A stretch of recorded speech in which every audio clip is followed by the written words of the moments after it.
Cycle ஓட்டுவது மூளை ஆரோக்கியத்தையும் மனநலனையும் மேம்படுத்தும் எளிய வழி என்று உலகளாவிய புதிய ஆய்வு ஒன்று தெரிவிக்கிறது.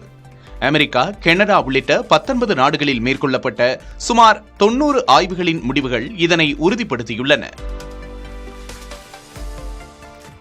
இயற்கையான வெளிச்சத்தில் சைக்கிள் ஓட்டுவது மனநிலையை மேம்படுத்தி சமூக உறவுகளை வலுப்படுத்துகிறது. மேலும் இது தனிமனிதர்களின் கவனிப்பு திறன், சுறுசுறுப்பு மற்றும் மூளையின் செயல்பாடுகளையும் அதிகரிக்கிறது.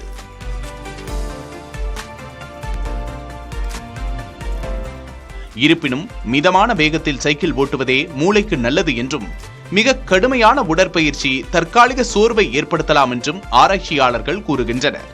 பள்ளி பருவத்தினர் முதல் பெரியவர்கள் வரை அனைவரும் தங்கள் அன்றாட வாழ்வில் சைக்கிள் ஓட்டுவதை ஒரு வழக்கமாக மாற்றிக்கொள்வது ஒட்டுமொத்த உடல் மற்றும் மன ஆரோக்கியத்துக்கு சிறந்தது என்று இந்த ஆய்வு பரிந்துரைக்கிறது.